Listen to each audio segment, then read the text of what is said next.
Kung ibibigay nitong muli si Andrea sa buhay niya, yun na yata ang pinakamasayang araw sa buhay niya. Ngunit kung hindi na mangyayari pa iyon, tatanggapin niya yon ng maluwag. Nagtitiwala siya sa Panginoon. Nasa point siya ng buhay na tinanggap niya ng lahat ng dumarating na pangyayari sa buhay niya. Natutuhan niya ring ikonsulta sa itaas ang bawat desisyong ginagawa niya. "You are a changed man now," sabi ni Alexa sa kanya na minsang tawagan niya at makipagkita rito. Gusto niya itong akayin sa bagong buhay na tinatahak niya. After all, naging magkaibigan sila nang hanggang ngayon ay gusto niyang manatili silang magkaibigan. "Pinagsisihan ko lang lahat ng mga kasalanang nagawa ko." Ang lakas ng tawa ni Alexa. "Hindi bagay sa'yo. Sa dami ng mga naging kasalanan mo, wala ka ng pag-asa. Besides, nakalimutan mo ba? Pumirma ka ng kontrata kay Satanas." May sarcasm sa boses na sabi nito sa kanya. "Alexa, alam kong hindi mo ako mapapatawad sa nangyari kay Ninong Ben. Pero maniwala ka, wala akong kinalaman sa pagkawala niya. Siya mismo ang gumawa na ikasasawi niya." Paliwanag niya rito. "Napa-esmed siya. Hanggang ngayon di ko mapatawad ang lahat ng ginawa mo sa akin. To the point, kinidnap mo ako kapalit ng kalayaan ng babaeng yon. How dare you? Ako ang nasa tabi mo nung kailangan mo ng kakampi. And yet, nagawa mong isakripisyong buhay ko para sa babaeng yon?" Ines pang sabi nito sa kanya. "Yun lang ang naisip kong paraan para palayaan ni Ninong Ben si Andrea." Paliwanag niya rito. "Pero maniwala ka, hindi kita pinag-isipan ng masama. Alam ko namang gagawin ni Ninong Ben ang lahat para mailayo ka sa kapahamakan, kaya't nagawa kong i-negotiate ka." Napaluha ito. "Sinakripisyo ni Daddy ang buhay niya alang-alang sa akin." Halos paanas lamang nasabi nito. "God, alam mo ba kung gaano kasakit makita na unti-unti siyang binabawian ng buhay?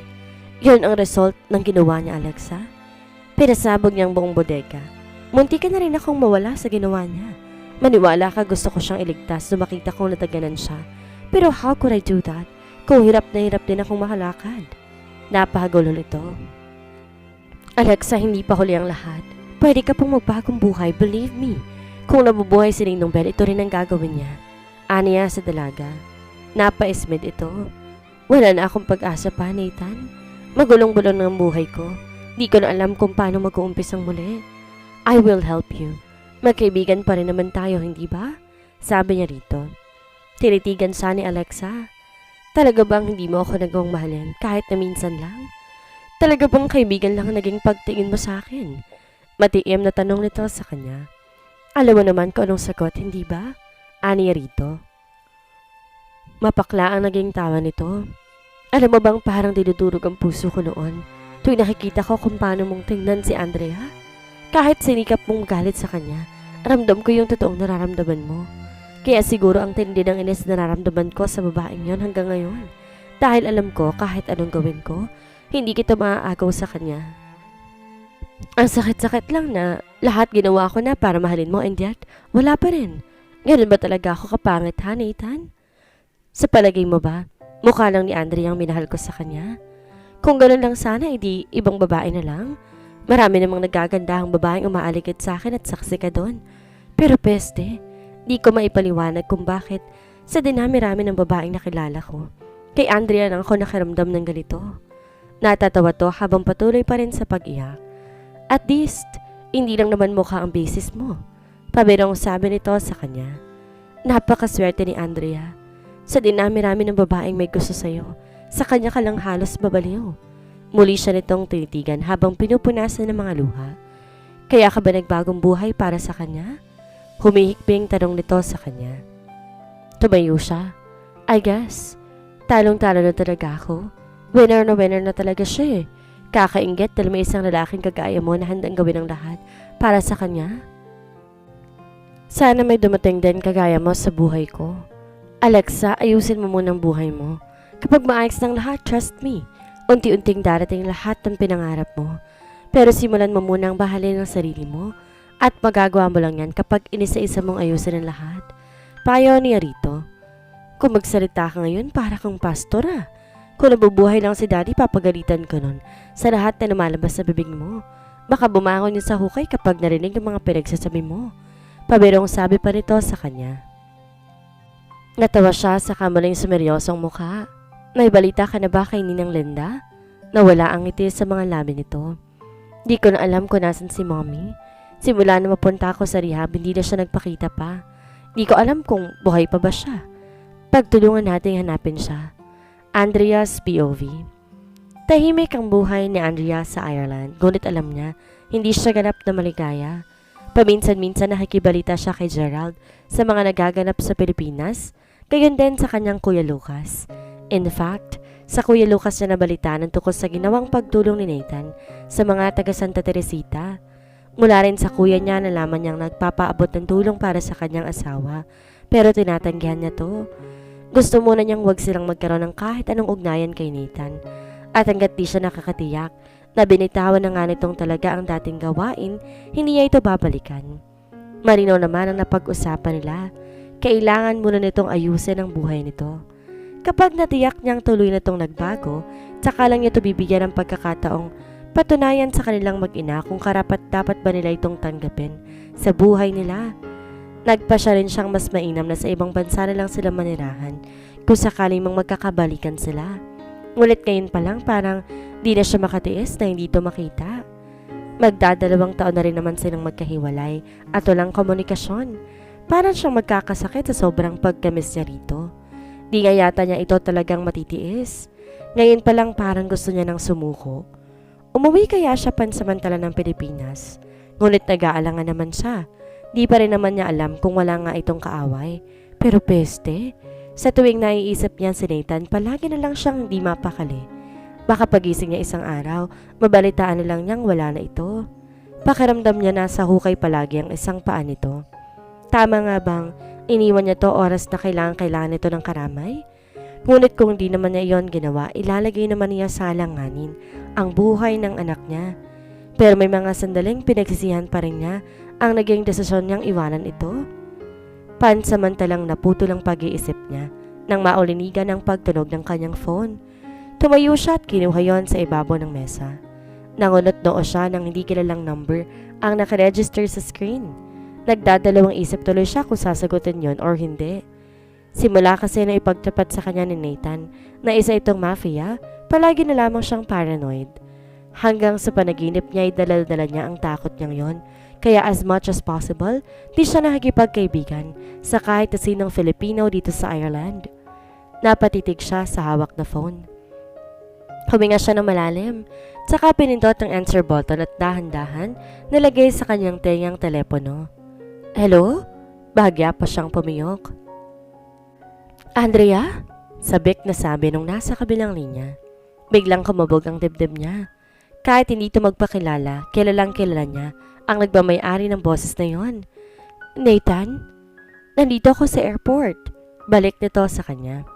Muntik niyang mabitawan ang hawak telepono. Parang nalaglag ang kanyang panga. Kanina lang iniisip niya ito. Hindi niya alam kung matutuwa siyang nandito to ngayon sa Ireland.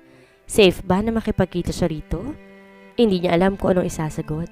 Di naman siguro tamang ipagtabuyan niya to pabalik ng Pilipinas. No worries. Sa hotel ako magsistay ko hanggang ngayon, natatakot ka pa rin?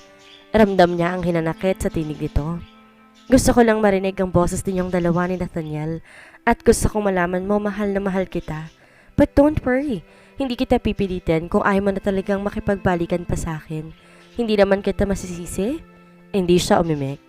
Pwede ko bang makausap si Nathaniel? Nathan, pwede ba pag-isipan ko muna tungkol sa bagay na yan? I mean, hindi ko naman gustong ipagkait sa yung anak natin pero gusto ko munang makatiyak sa safety ng bata. And I hope you understand. Oo naman. Malamlam ang boses na sagot nito. Sa palagay ko, naiintindihan naman kita kung bakit ka nagkakaganyan. Pero hindi ako basta-basta susugod dito kung akala ko ilalagay ko kayo sa kapahamakan. Nathan, pag-iisipan ko muna, okay? Yeah, but just in case na gusto mo akong kitain, nasa tapat lang ng airport ang hotel ko. Victory Hotel. Nakaregister sa pangalang George Hamilton ang kwartong inuokupahan ko. Nathan's POV. Malungkot na in-off na ni Nathan ang kanyang telepono. Sinuot ang kanyang jacket saka kumuha ng taxi para maihatid siya sa kanyang hotel. Biglaan itong biyahe niya at di naman siya magtatagal dito. Gusto lang talaga niyang makita ang kanyang mag-ina. Actually, Nagbabaka sakali lang naman siya. Napapagbibigyan siya ni Andrea, ngunit palagay niya ay malabo itong mangyari. Ngunit kahit paano masaya siyang marinig ang boses nito. Parang wala siya sa sarili habang nakatingin sa may bintana ng taxi. Pinangako niya sa sariling tatanggapin niya kung ano man ang magiging desisyon ni Andrea. Kung wala na talagang pag-asang magkabalikan pa sila, maluwag niya yung tatanggapin. Basta matiyak lang niyang ligtas at masaya ang kanya mag-ina. Pero kung tatanggapin siya nitong muli, handa niya nang iwan ang buhay niya sa Pilipinas para dito mag-umpisa. Kaninang pinapakinggan niya to, hindi niya nabanaag ang excitement sa tinig nito. Sa halip ramdam niya yung takot. Sa bagay, kahit naman siguro siya ang nasa katayuan nito, ganon din ang mararamdaman niya. Di lang naman siya miyembro dati ng isang pipitsuging sindikato. Malakihan ang illegal operations niya at isa siyang mafia boss. Sino ba naman ang di matatakot sa sitwasyon niya? Kahit pa nga sabing nagbagong buhay na siya, di naman ganon kadaling paniwalaan ang lahat. Baka mananatiling isang panaginip na lang na makasama pa niya ang kanyang mag-ina. Ito siguro ang karma niya sa lahat ng mga kasalanang nagawa niya sa buhay niya noon. Baka mawala na lang siyang nangungulila sa pagmamahal ng kanyang mag-ina. Andrea's POV. Nabitiwan ni Andrea ang hawak na baso dahil kanina pa siya nababalisa. Sinilip niya sa kwartong anak, abala to sa panonood ng TV. Hindi niya alam kung sasabihin ba niya rito na nasa Ireland ang ama nito. 20 minutes away lang tinutuluyan nitong hotel sa apartment nila. What if tagpuin niya to bukas habang nasa eskwelahan ng anak niya? Nasasabik na rin naman siyang makita sa Nathan. Siguro bukas pagkahatid niya sa school, magpapaalam siya sa boss niya na di muna siya papasok sa trabaho dahil may mahalaga siyang aasikasuhin. Napatingin siya sa salamin. May pait sa mga labing napangiti siya habang tinititigan ang sarili doon. She is not getting any younger. Ilang taon na silang parang nasa tug of war ni Nathan. Marami na silang nasayang na panahon. Palagi na lamang bang sa hiwalayan mauuwi ang kanilang pagsasama? Nagmamahalan sila anyat bakit palagi na lang may humahad lang sa kanilang relasyon? Hanggang makahiga sa kama, si Nathan ang laman ng utak niya. Sa bagay walang sandali na hindi niya ito naiisip.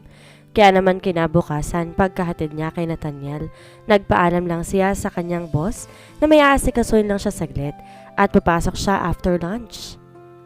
Ang lakas-lakas ng tibok ng puso niya habang nagmamaneho tungo sa hotel na tinutuluyan ni Nathan. Pero parang sinusubukan talaga siya ng tadhana, nasiraan siya sa daan at ewan ba niya kung bakit sa sobrang pagmamadali na iwan niya ang cellphone niya. Tanghali na nang maayos ang sasakyan niya. Di na siya makakapunta sa hotel na tinutuloy ni Nathan dahil kailangan na niyang bumalik sa trabaho. Siguro kaloob ng Diyos na hindi sila magtagpo ngayong araw na to. Nathan's POV. Nakailang tawag na sa Nathan kay Andrea pero di nito sinasagot ang tawag niya. Naisip niya marahil nakapag-desisyon na tong tapusin na ang lahat sa kanila. Siguro yun ang paraan nito para ipaalam sa kanya na wala na siyang babalikan pa. Natapos na ang lahat para sa kanilang dalawa. Kahit masakit sa dibdib, kailangan niyang tanggapin ang katotohanan iyon. Nangako siya sa sariling hindi niya na ito gagambalain pa. Nakapagpa siya na ito at kailangan niyang tanggapin ang katotohanan iyon. May 4 na araw pa sana siya sa Ireland, ngunit mas lalo lang siyang malulungkot kung mag-isa siya sa hotel. Para siyang silang naghihintay sa wala, kung kaya't nagpa siya siyang mag-check out kinabukasan at bumalik na ng Pilipinas. Naninikip ang dibdib niya habang inihahakbang ang kanyang mga paa papasok sa airport. Parang ang bigat-bigat ng pakiramdam niya. Pati mga mata niya ang bigat-bigat din. Parang gustong pumatak ang mga luha mula doon. Hirap na hirap ang kalooban niya pero kailangan niyang tanggapin. May mga bagay na kahit anong gawin niya hindi talaga para sa kanya at malamang si Andrea ay isa sa mga iyon. Masakit pero alangan namang ipagpilitan niya ang kanyang sarili sa taong ayaw na sa kanya. Sa bagay, sino ba nga namang matinong babae ang magmamahal sa isang kagaya niyang may madilim na nakaraan? Mainam na rin siguro itong nangyari. At least alam niyang mabuti naman ang kalagayan ng kanyang mag-ina dito sa Ireland.